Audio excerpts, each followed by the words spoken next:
Nakakalungkot man pong isipin pero marami ang nagdidiwang ang akala nila ay mapapabagsak nila po ang ating dating presidente.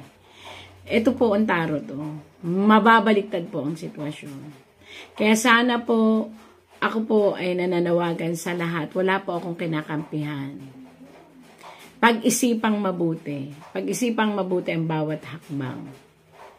Dahil baka po dumating ang time, lahat ng ginagawa nila sa ating dating presidente ay bumiram na bumalik sa mga tao na nagsasaya ngayon.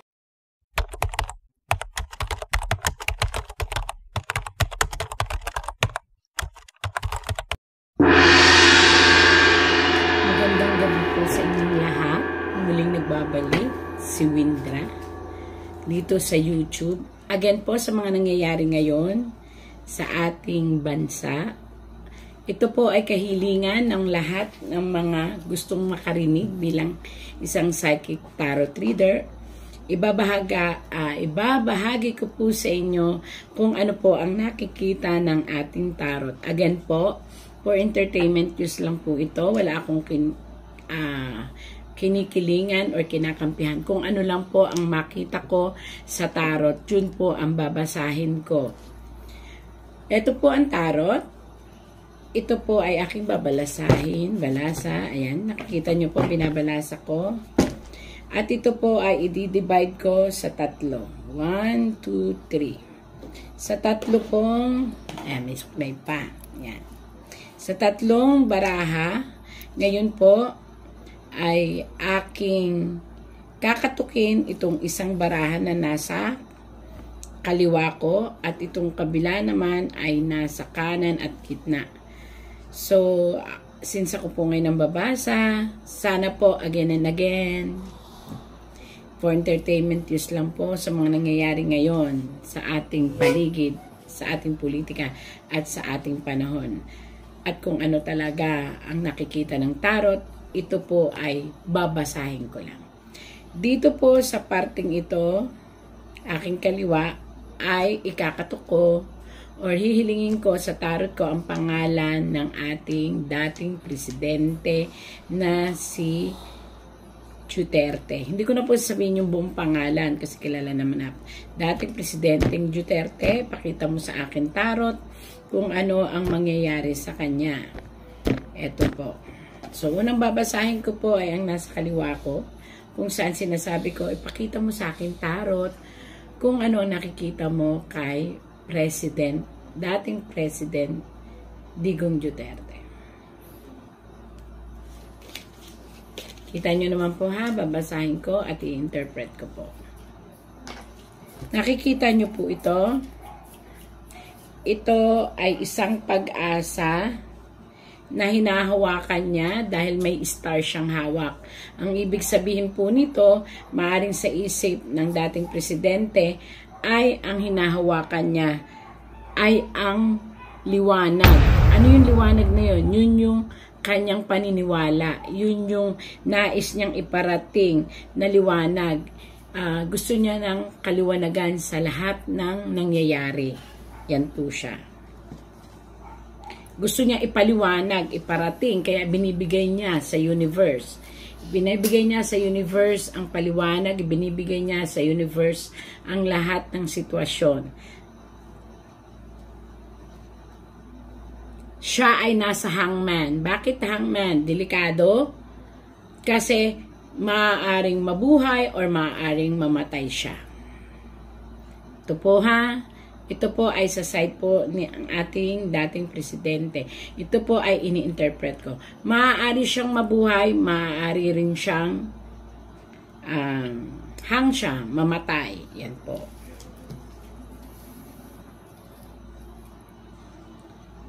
Tatlong malalaking problema ang ibinabato sa kanya bukod doon sa alalahanin na alam naman natin na po mapalibot sa sinasabi nating politika.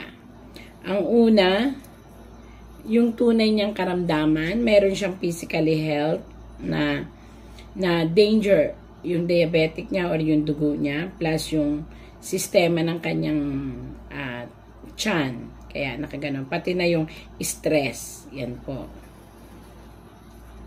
So, dito, maaaring mag-suffer ang health niya sa ngayon hanggang sa mga susunod na sitwasyon dahil sa sobrang stress.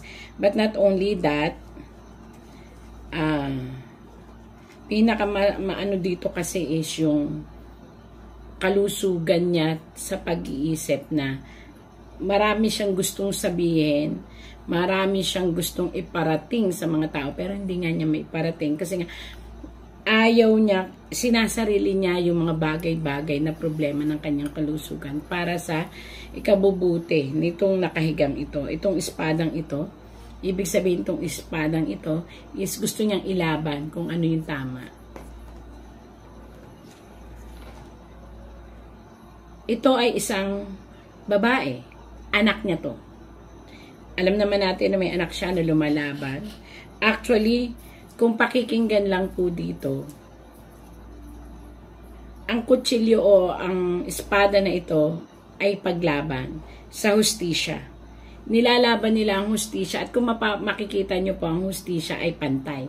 So, dito makikita nyo po na talagang ang politically dimension nila is hindi lang siguro po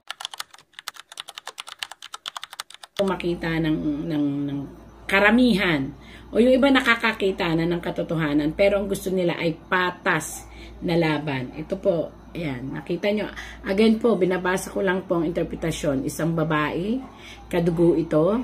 Pangalawa, yung hawak niyang espada is paglaban at ang timbangan ng hustisya. Gusto lang po nila ay hustisya at katotohanan. Yun ngayon ang nagpapalakas ng loob kay Tatay Digong. Kay dating President Digong. Ngayon, ang nandito po is, kailangan lang po niyang malampasan ni President Digong itong health na to. Kasi, maaakusahan siya, maaring madala siya sa isang lugar, ayan nga po, itatravel, pero, at the end of the day, may isang himalang mangyayari kasi. Gagawa siya ng isang malaking history sa Pilipinas. Kaya kung ano man po yung mga nangyayari ngayon, sad to say po sa mga wala akong kinakampihan, binabasa ko lang po ang tarot. Sad to say, sa bawat bato na ibabato at ipupukol sa ating dating Presidente Duterte, ay pag-angat naman at pagbango at pag-usbong ng kanyang political career. Mawala man siya sa mundo, hindi ko po mas sinasabing mawawala kasi sa edad po talaga niya at sa stress na dumarating sa kanya, anything can happen. Mawala man po siya sa mundo, may magkikipaglaban para sa kanya. At ang masakit po, maaaring ang kanyang kung ano man ang mangyayari kay President Duterte, vice versa, magkokos ito ng isang history na maaaring pumangit ang tingin sa politika ng Pilipinas. Kaya sana mapag-isipan ang lahat. Magkakaroon siya ng suffering sa health. Una, sa sugar. Pangalawa, stroke and heart failure. Pero sabi ko nga sa inyo, maaaring may kakampi sa langit ang ating presidente o sa universe kasi may surviving factor na darating at hindi ko makita kung ano yun kasi surviving factor pa lang.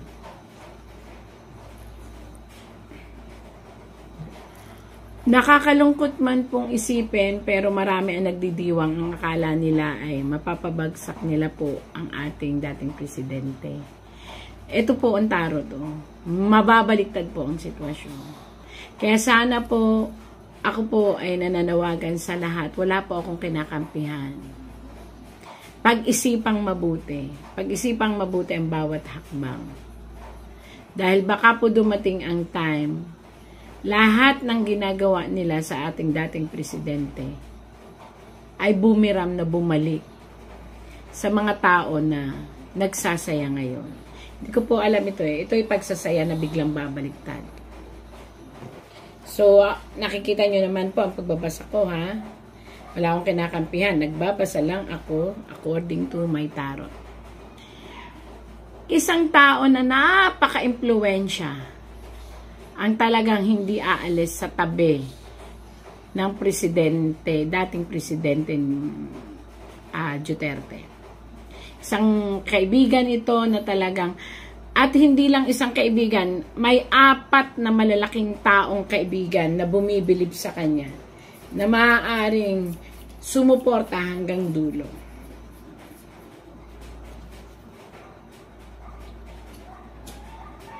Sabi nga nila, may mga bagay na nagagawa ang mga sitwasyon. The Fool, ibig sabihin nito, ang ating gobyerno ay may dapat pag-aralan sa ginagawa nila. Hindi ko alam kung sino itong mga taong to, kung sino itong mga nakaupong ito. Nakaupo po ito. They are making fool of everything. But, at the end of the day, the universe will tell that everything happened will cause another big problem po. Yun lang po ang nakikita ko. Kaya baliktad siya. May liwanag. May liwanag po na makakamtan ang lahat kung isasaayos lang na walang makikialam na mga batas sa ibang lugar. Ito po yun. Liwanag, ito yung mga batas yan, kaya ganyan yan, hermit. Mga naghahanap ng lunas. Kasi po, magiging cause ito ng pagkagulo ng isipan ng buong mamamayang Pilipino. So, kung ano man ito ay hindi ko po alam. Tagabasa, tagabasa ako. Kung mamamatay daw po ba si President Digong, ang sabi dito, may pagdadaanan siyang health na napakatindi. Pero yung kamatayan, nakita nyo po ito, death. Ayan. Maaari po, kung hindi niya malalampasan ang emotional stress, may kamatayan pong darating sa ating dating Presidente Duterte. Pero yun po ang pinakamasakit. Sabi ko nga po sa inyo, again po ha, kailangan niyang malampasan ang kanyang stress at diabetic at ang heart. Kasi nga po, maaaring may dumating sa kanyang kamatayan. Ibig sabihin, maaaring pag hindi matanggap ng katawan, hindi na kinakayanin, bumigay ang kanyang katawan, magkakause into death. Yun po ang tanong sa akin kung mamamatay. So, ipina-explain ng cards. Ngayon po, nakita nyo po ang baliktad na Talking of Swords. Hindi po natin masasabi dahil for every death na mangyayari, for every ng mga Duterte, they will make a big history to our country. Na maaaring sa halip na pagbagsak ng Duterte ay pag-angat ng mga Duterte. So, pag-isipang mabuti. Okay, tapos na po tayo sa ating presidente. Siya po ay malilitis. Totoo, malilitis po siya, lumabas dito. Pero, may 4 na malalaking konstitusyon or batas or mambabatas or mga kilala o mahawak o presidente ang talaga namang magbibigay ng tulong dahil alam nila na karapat-dapat daw pong tulungan. Yung po lumabas sa tarot. Dito na tayo sa ating natitirang sa government na to. Sa government. Yung kay Ma'am Sara, kay Vice Sara, mamaya na lang po. 3 po yan. Pero ito, idinikit ko po ito dito dahil ito ang gobyerno natin. Ito po ay kay dating president. Kaya po, ito na po yung gobyerno natin. Gobyerno natin sa pamumuno ng ating president, Marcos. Ipakita mo sa akin, tarot ko ano nakikita mo. My gosh. Sana may isang nasa ating government. Sabi ko nga po sa inyo, kaibigan ako, wala akong kinakampihan. Sana may nakakarinig sa ating gobyerno. Stop everything. Or it's either way. May malaking problemang darating sa bansa. At kailanman, hindi na makukuha ng ating hindi na makukuha ng ating paano ba to? Gobyerno ang puso ng tao. So, maglilid ito into something danger para sa mga mamamayang Pilipino. So, sana may nakakarinig na nakaupo na pag-aralang mabuti ang bawat galaw. Kasi ang puso na sugatan, ito po ay bumabaliktad. Ibig sabihin, kahit galit kay Duterte, magiging maka-Duterte. Sinasabi ko lang po yung totoo ha, kahit ayaw kay Duterte, magiging gusto na si Duterte. Kasi they see something na parang puso na po ang nagdidikta. Ayan. Kaya ang ibig sabihin po nito, pag-aralang mabuti ang bawat move. Kinakailangang maisip nila kung ano ang kahihinatnan ng lahat. Ayan po. Again, ako po ay nagtatarot lang.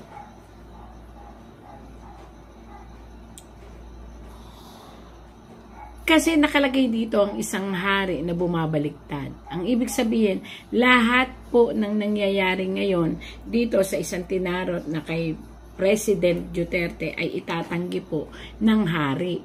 So, it means na kung si President po Marcos ibiblame ng mga tao, babaliktad naman siya. Sasabihin niya wala siyang alam, wala siyang kaalam-alam. Yun po ay, ayan po, masakit man po ito, pero ito po lumalabas sa tarot. Kasi isisisi ng mga taong bayan yan, lahat sa ating gobyerno. Eh, sino po ba ang namumuno sa ating gobyerno? Diba? Ang president. So, itatanggi naman niya, kaya siya nakabaliktad at hindi niya aaminin. So, wala tayong alam kung ano yung totoo doon, kung oo o hindi. Pero, ang nakalagay nga po dito, ang galit ng tao mapupunta sa ating presidente, itatanggi naman niya. So, dapat pag-isipang mabuti ang bawat galaw po. Hanggat maaari nga, stop muna, ceasefire. Nako, baliktad ang mangyayari. So, magkakaroon po ng economic crisis. I don't know kung bakit ito lumabas. Magkakaroon siya ng ekonomiya. Mag-o-over na crisis. Mag-o-overflow. Ang lahat ng problema, hindi ko alam, pati ang tubig. Mag-overflow sa kamay. Ibig sabihin, hindi po ito, kabaliktaran ito eh.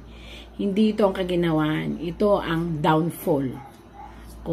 So, kinakailangan pong mag-ingat lahat ng nandito, sa pasya dito sa kay dating President Duterte kasi mababaliktad po ang sitwasyon. The universe will talk to itself. Ibig sabihin, kakausapin ng universe ang sarili niya. Ano ang dapat kong gawin? Ito ba ay dapat kong ibalik sa mga tao na naghusga dito? Dito po. Dito. Ayan. Kaya siya nakatayo eh. O ito ay maglilikha ng isang maging magulong Pilipinas. Yan po ha. Binabasa ko po. Again, wala po akong kinakampihan. Ako po ay pantay. Hindi naman po, ako po ay psychic reader lamang. Ayan. Nakita nyo po ito? Ito po ay ang pamamahay. Ibig sabihin, isang plano, isang pamamahay na maaaring nagre-represent yung pamamahay sa isang gobyerno. So, maaari pong maapektuhan ng ating gobyerno ang mga nangyayari ngayon sa ating vice president. Ay, nalilito na ako kasi natetense na. Sa ating dating president. Okay? Maaari pong maapektuhan ng ating gobyerno na malaking-malaki. Pati ang construction ng gobyerno, pati ang ekonomiya, maapektuhan po.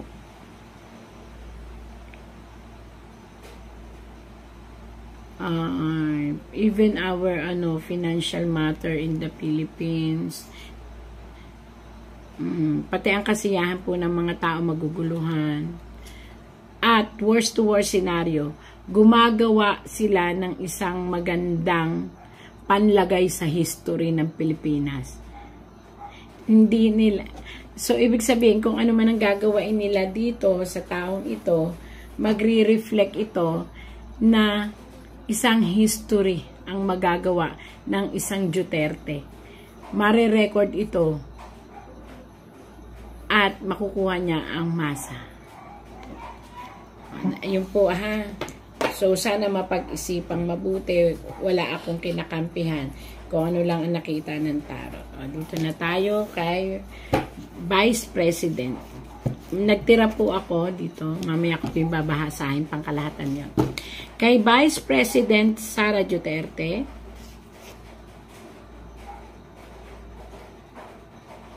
so, alam nyo, talagang siya, the universe are telling me, or is telling me, like this one po, the universe telling me if I will interpret and read the tarot for Vice President Sara Duterte. Pakatatag lang siya. Pakatatag siya. Huwag siyang susuko. Let it be. Darating ang panahon, may babangon niya buong ang kanya, pati na apelyido niya, at mamahalin siya ng buong universe. Universe na ho, hindi lang Pilipinas. May something sa kanya. May something sa pagkatao niya. Lahat ng nangyayaring ito ay trial sa kanya. Pero may magandang future pong mangyayari. Again and again, maaaring siya pa rin ang pumalit sa yabag ng kanyang ama. Huwag lang siyang mamamatay, ha?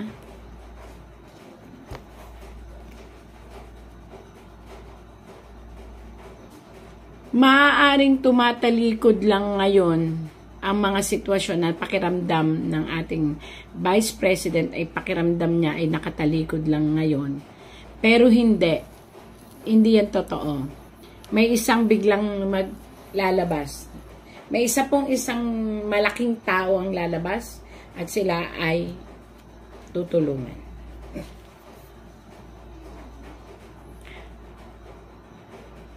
Kahit ito naman saan ko hanapin, yung hawak niya ang mundo Ano ga ito? Vice President Sara Duterte, tibay lang unang loob. Kahit saan ko kayo itarot, hindi ko kayo kanakampihan. Unang-una, hindi naman tayo magkakilala. Pangalawa, tarot reader lang ho ako. Mahirap naman pong ibahin ko pa ang nababasa ko. Hawakan nyo lang daw po sarili nyo. Hawakan nyo lang ang sitwasyon. Buong mundo kakampi sa inyo pagdating ng panahon. At gagawa kayo ng history. History ang magagawa ninyo sa Pilipinas. Nangingilabot po ako dahil ang mundo ay hinahawakan ninyo. So, magpakabuti lang po at kung ano man ang pinagdadaanan ay paglampasan. Kasi kayo na po yun. Kayo na po ang doer noon. Kailangang malampasan ang pagsubok.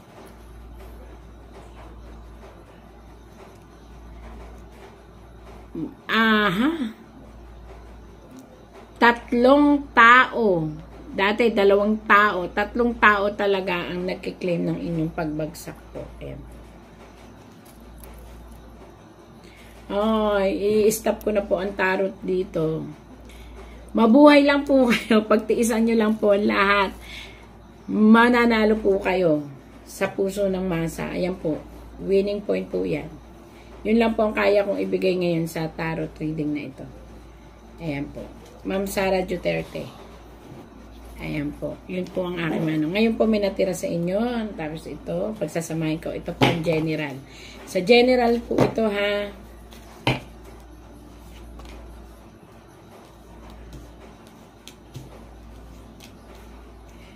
Ang ating gobyerno ay magkakaroon ng napakalaking massive na pagbabago. Mahahati po ang ating mga opinion pero magkakaroon tayo ng isang pagkakaisa. Maaaring mabuo ulit ang isang malaking pagkikita-kita At maaaring magkaroon po ng mga tensyon na may mga taong mag-aaklas. Sino kaya ito? Nasusuportahan ito ng malalaking mga tao na hindi galing ng Pilipinas.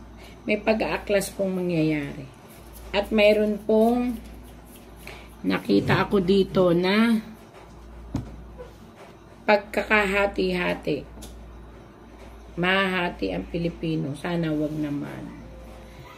Mahahati ang Pilipino, ang puso ng Pinoy. Oh my gulay. Sana po malampasan natin ito. Mayroon pong kalamidad na parating sa Pilipinas. Sumasabay ang lungkot sa nangyayari sa politika. Ay mayroon pang 3 matitinding pagsubok na dadating sa Pilipinas. Isa po rito yung sinasabing ang virus. Mag-aaktibo po ang virus. Pangalawa po, magkakaroon tayo ng sinasabi nating famine. May sasalakay sa ating mga tanim at maaari mahirapan tayo kumuha ng pagkain sa labas. At signos ng mga bagyo.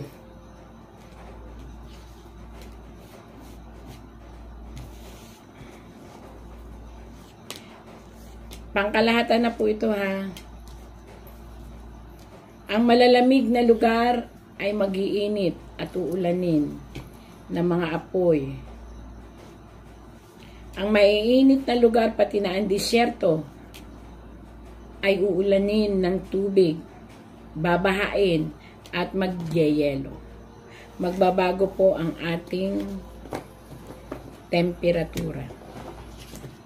Pilipinas. May gulay. Magkakaroon ang Pilipinas ng sobrang gulo na maaaring mag-lead sa pagkapilay ng mga tao. Ibig sabihin pagkapilay ng mga tao, hindi yung pilay, kundi yung pagkakaroon ng iba-ibang buhay na maglilid sa kanila para magnakaw, para pumatay, para gumawa ng all means para lang mabuhay. Sana naman huwag mangyari yun. Pero yun po ang lumabas. So, kinakailangan nating ipagdasal ito. Ekonomiya po ito ng Pilipinas. Kasi po magkakaroon po ng shortage sa food.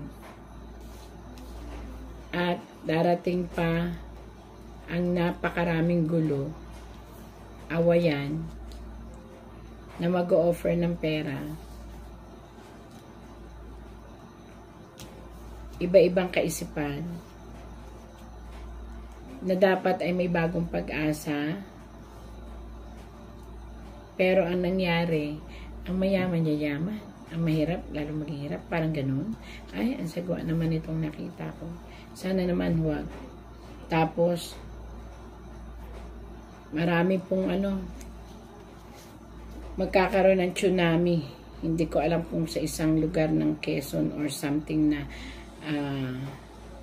dagat, Surigao or something. Pero meron po dito ako nakita sa Quezon pagbaha ng tubig.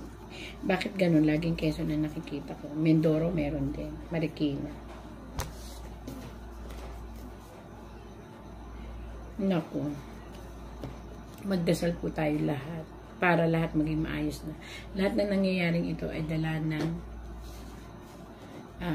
hindi pagkakasundo-sundo in both parties. So, dapat po magdasal tayo.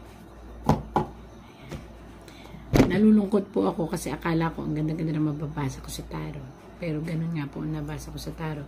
Again po, taga-basa lang po ako. Wala akong kinakampihan.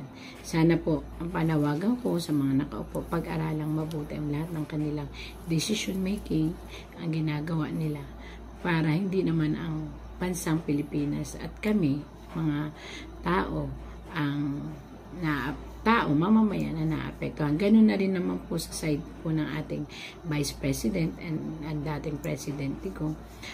Let give it all to God and to Allah or to our believing God. At hayaan na natin pong dumating ang talagang nabasa ko doon na universe will give way para ilabas ang lahat. Salamat po. Sana po ay magkasundo-sundo na at maging maayos. At maisip din nila na ang natatakot po ako dito kasi na lumabas kanina. Magkakaroon ng isang matinding pag-uusap ang malalaking bansa. At ang mga Pilipino ay tutulungan nila in a form of siguro makabangon, pero ibang pagbangon kasi nakita ko dito. Kasi ang mga Pilipino magsasama-sama. Umiiyak na kasi. Magsasama-sama sila. Para ito naman to parang maamo. Yan magsasama-sama sila at baka gumawa sila ng isang malaking grupo na magpapahiwatig ng kanilang damdamin para makarating dun sa mga bansa na gusto nilang tumulong. Hingaan ng tulong. Salamat po. Magulo man po ang tarot ko ngayon, pero ito po ay totoong galing sa puso. Salamat po.